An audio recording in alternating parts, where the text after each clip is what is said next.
News when you want it with Bloomberg News Now. I'm Nathan Hager. And I'm Karen Moskow. Karen, we begin this morning with the latest on trade and an announcement from President Trump heard live on Bloomberg Radio last night. The president says tariffs on semiconductor imports are coming soon.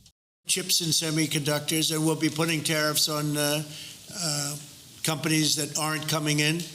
We'll be putting a tariff very shortly. You probably are hearing we'll be putting a fairly substantial tariff on, not that high, but fairly substantial tariff. President Trump says the levies could spare companies like Apple, which have pledged to boost investment in the United States. The president previously suggested the rate on semiconductors could be well above 100%, reaching potentially 200, even 300%. Well, Nathan, President Trump was speaking at a White House dinner attended by some of the world's biggest tech leaders. The guest list ranged from Apple's Tim Cook, OpenAI Sam Altman, and Google's Sundar Pichai. And sitting beside the president was Meta's Mark Zuckerberg. He was pressed by the president on the company's U.S. investments. How much are you spending, would you say, over the next few years? Oh, gosh. I think it's probably going to be something like, at least $600 billion through 28 in the U.S. Yeah. It's a lot.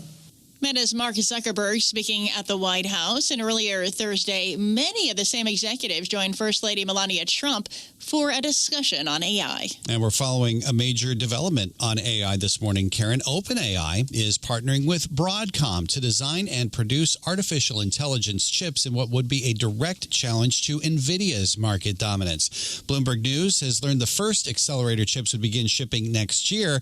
Broadcom CEO Hock Tan told investors on the company's latest earnings call that the AI outlook will improve significantly next year, with expected revenue from semiconductors to reach more than $6 billion in the fourth quarter.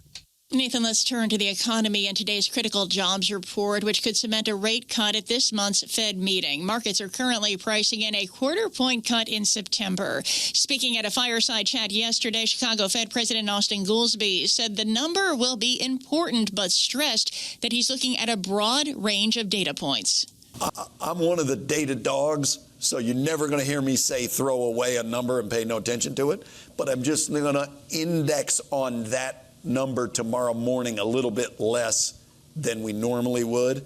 Chicago Fed President Austin Goolsbee says if the job market shows further deterioration, it could be a sign to loosen monetary policy. The August jobs report drops at 8:30 Wall Street time. Please stick with Bloomberg for live coverage on Bloomberg Surveillance with Tom Keene and Paul Sweeney on Bloomberg Radio and the Bloomberg podcast page on YouTube. Well, Chicago's Austin Goolsbee isn't the only Fed speaker discussing rates, Karen. New York Fed President John Williams says the central bank is facing a delicate balancing act when it comes to interest reductions. We need to keep the labor market in balance to ensure that the effects of tariffs do not spill over into a longer-lasting broad increase in inflation. On the other hand, maintaining a stance of too restrictive policy for too long could increase risks to our maximum employment mandate. New York Fed President John Williams says the impact of tariffs on inflation has been less than originally feared. He says the labor market is undergoing gradual cooling, consistent with a slowdown in the economy. Nathan, let's turn now to New York City and the latest on this fall's mayoral race. The New York Times reports that Mayor Eric Adams told confidants he's weighing job opportunities that would prompt him to abandon his reelection bid. Reports indicate Adams had been in talks with advisors to President Trump about a potential job if he quits the race, which he's denied.